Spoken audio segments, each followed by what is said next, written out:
Weyt-kp. In recent years, Canada has begun to reckon with its history of colonialism and the impact of residential schools on Indigenous communities. The National Day for Truth and Reconciliation serves as a solemn reminder of the trauma, the loss, and the resilience of Indigenous peoples. Today, I'm profoundly honored to have a conversation with TRU's Secwépemc Cultural Advisor Ted Gottfriedson to gain a deeper understanding of this day's significance within our local community. I hope our conversation will not only illuminate the experience of the Secwépemc people, but will also be a bridge to understanding and give us all a sense of what genuine reconciliation can look like. Xwexwéytep, Ted, for joining us today. Xwexwéytep. As the National Day for Truth and Reconciliation approaches, what emotions or feelings does that bring out for you? So it's, as you'd said, it's a very solemn day for us.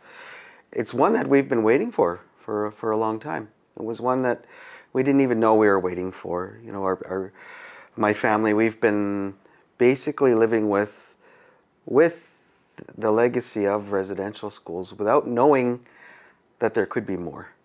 And the Day of Truth and Reconciliation, that has really shown us that, you know, we are going in a good direction. Mm-hmm. Can you describe a pivotal moment or experience in your life that solidified the importance of truth and reconciliation for you? Absolutely. So it was actually the day that we confirmed the Estcwicwéy, the missing children at the residential school in our reserve. That was a very pivotal moment for myself. It really hammered home, you know, the stories that our people told about their time there, and it made it more concrete, more real, more vivid, and it was definitely a turning point for myself. Mm-hmm, mm-hmm. I wonder if you could speak a little bit more about the significance for the community of Estcwicwéy and the ways in which the community now has the responsibility to honor them. Yeah, so the whole this whole aspect of you know, we're basically hosting the final resting spot of these children, and it's taken an emotional toll on the community. You know, there's a lot of protocols and things that we take care of that is not widely known. There are things that our protocols dictate that we have to do to make sure that the children are properly cared for, and that they can find their final, be at peace, so to speak. I think that our community has done a really good job in that responsibility. Mm-hmm. There were the Estcwicwéy, the children who went missing, but also all of the children who attended residential schools were affected. What was your own family's experience, and how has it affected you? So yeah, wow. So our experience was that my grandparents went, my parents went, and all their siblings went. I'm actually I am the first parent in my family in over 100 years that hasn't had to worry about sending their kids to that school. To me, that's a momentous thing. I didn't have to worry about it at all. I didn't have to try and think of an excuse for not sending them. I didn't have to worry about somebody showing up to take them. I'm the first parent in 3 generations of my family, that didn't have to worry about that. I think that says a lot for what my family has gone through, and it's not just mine, right? All of our families, you know, it'll be even more generations than mine, right? And it's had a very huge impact.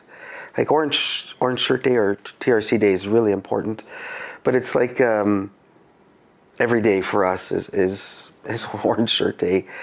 Everything that we do, the legacy of the residential school permeates every part of our life. We're still dealing with that trauma that our parents went through, and our whole entire community wasn't just a group of people, wasn't just a few select folks. That this is like an entire generation across the board. So it has had a huge impact on on my family and all of our communities, but I can specifically talk about my family. Yeah. One of the purposes of the residential school was to eliminate the culture and language of the people who went there, and fortunately that did not happen. But what are some of the things that the Secwépemc have done to keep the culture vital and to bring it back? Yeah. So one of the things that, we as the Secwépemc people and Indigenous folks, we're indebted to those people who went through the residential schools, and we're able to hold on to those, to our language, to our culture, to our way of knowing. That they did that despite insurmountable odds. I can't imagine what they must have went through and how they were able to continue to hold on to that too. I can talk a little bit about my experience trying to learn Secwépemc. It was very hard at the start because you have to find a fluent speaker, a mentor, and there aren't many. And then of those that are left, there are those that don't want to speak the language. They really can't.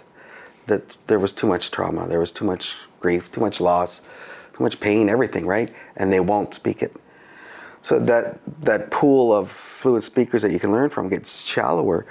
And then of those who will speak it, a lot of those people then aren't comfortable in like an educational type of setting. It's not something that they're really, they've had a good experience with.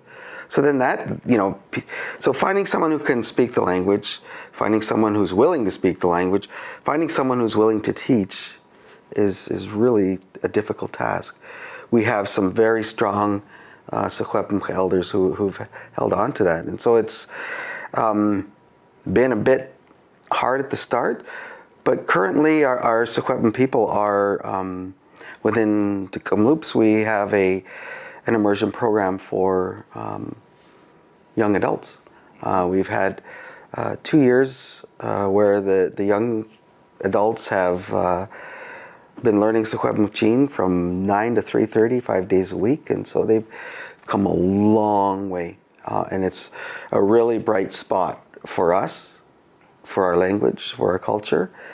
I'm very proud of that group. They really are a bright spot. And the other thing I'd like to mention about not only that group and what they've learned, but where they've learned it is in the former residential school. When the school was closed in the 70s, our community met and discussed what to do with it, to tear it down or to leave it standing.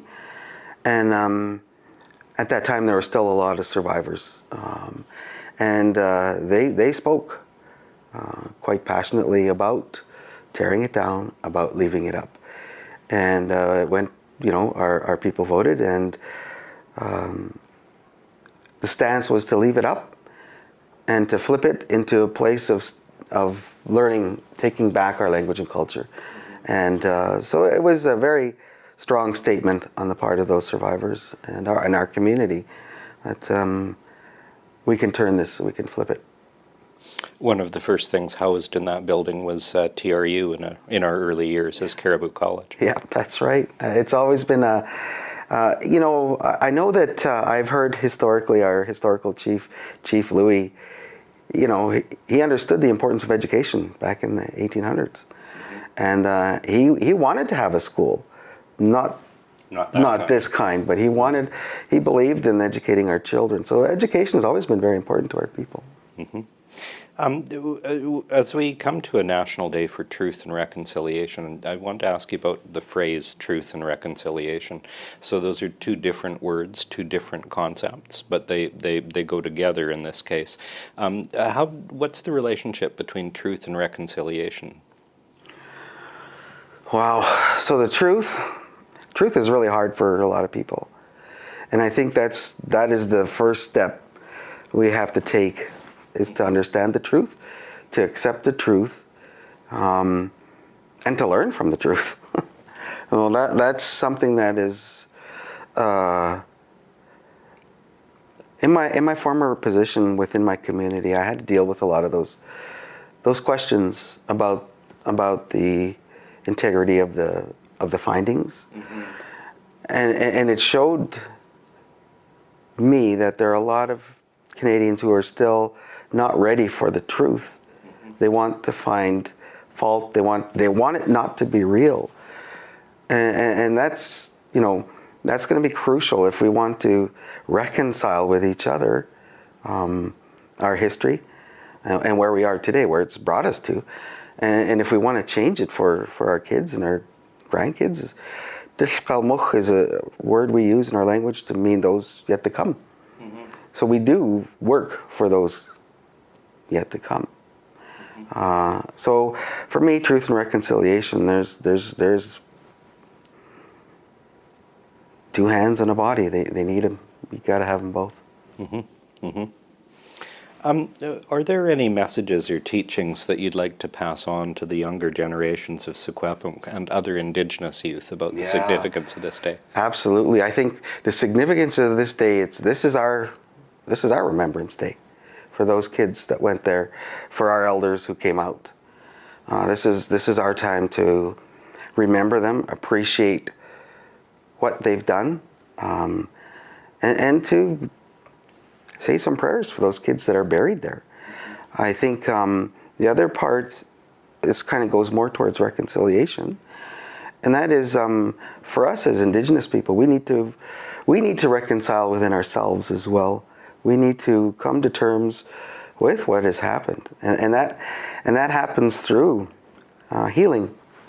You know, mental health is not really much of a topic spoken about in our homes. But we need to understand what it is to be mentally healthy, truly happy, and I think for myself, one of the biggest things that's helped me get there is obviously my family, the support of my family, but the language and the culture of our people has been one of the best, most in-depth ways I've been able to learn about myself, learn a little bit about what it is to be happy and to be a more fuller human being. A minute ago, Ted, you mentioned that there are non-Indigenous Canadians who don't want to believe that it was true. I'm wondering whether over the years you've noticed any shift in the attitude of non-Indigenous Canadians and their willingness to engage with the history of residential schools. Absolutely. Having said, yeah, there are those that don't want to accept the truth, but they always seem to be a small, very vocal minority, right? Because on the whole, I've seen a lot of good. I've been able to be a part of many things where non-Indigenous Canadians have come forward and they've come to the site. They've come to where the kids are. They've been a part of our healing, and because we heal, everybody heals, right? I've seen that, and I firmly believe in what has happened since Estcwicwéy. We're confirmed. Looking forward, what are your hopes for the future of the Secwépemc and the relationship with non-Indigenous Canadians? Well, I think it's best laid out in the 1910 Sir Wilfrid Laurier Memorial. Our leaders at that time expressed the desire to be brothers, neighbors, friends. That they said it very succinctly in their statement, and I would recommend to folks to have a look at that. That lays out everything that our people want and have wanted since BC became a province. I think we can really move towards being good neighbors, and I think that understanding, where we have been as a country and as a people, because at the end of the day, we're all Canadians. I know there are Indigenous folks that don't want to identify as Canadian. That history of colonialism has really been difficult and violent for our people, and understandably, there's a lot that don't want to be Canadian. But having said that, we are. I have a Canadian passport, and I want to do the best I can where I am, and that involves reconciliation for me in forgiving, right? Forgiving what has happened to us, forgiving us for how we've responded ourselves, the violence we've done to each other. There's a lot of work to be done. You mentioned the 1910 memorial to Sir Wilfrid Laurier. It's a very powerful document, and it discusses the difference between settlers who were respectful, who were good neighbors, as you mentioned, and who weren't. What guidelines do you think people today could take from there about what it means to be a good neighbor, a good resident on these lands? Absolutely, that's respect. I think respect is one of the primary foundations of our society, our people, and of Canada, is to be respectful. I think that, if we're able to reconcile and we're able to learn that respect, we can apply reconciliation to other parts of our lives. We can reconcile with the treatment of new Canadians. Immigrants, right? That needs to happen as well. We can look at respecting those new Canadians. We can respect Canadians who've been here for a long time. We can respect, and I think one of the things that reconciliation can help us do is respect the land more. I think that's one of the big things that we're seeing now as the result of not respecting the land and the problems it's creating for us that we've done to ourselves. I think if we had more of a connection, so if we reconciled with the people who are here, we're able to understand where they come from, you can learn the way they view the place they live, and you can apply that. That's reconciliation, because we need to take care of where we are. Yeah. Do you have any thoughts, Ted, about what non-Indigenous Canadians can do, maybe on the Day for Truth and Reconciliation, to work towards reconciliation? Yeah, I think one is to educate themselves. I'll read up on it. Read up on, if you live in Kamloops, read up about what's happened here. And then you can broaden that and look at how has it affected the Secwépemc people, right? Because we had 2 residential schools in our territory, right here and Williams Lake. So read up on that. Find out the history of those places. Find out more about the people where you live, the Indigenous people. That's something that's really important, and steps have been taken for Canada in general to do that in those territorial acknowledgements. Right? You're acknowledging who was there. That's an important step. You need to know in whose territory are you. That's an important part of reconciliation as well. Well, it's been your words have been very insightful, and I've really been honored to be in this conversation. xwexwéytep, Ted. xwexwéytep, Brett. To wrap up, I'd like to extend my deepest gratitude to Ted for sharing his invaluable insights and his personal narrative. His perspective underscores the importance of understanding, of empathy, and of collective action. The journey to truth and reconciliation is an ongoing one, and hopefully it's through dialogues like this that we can make meaningful strides forward together.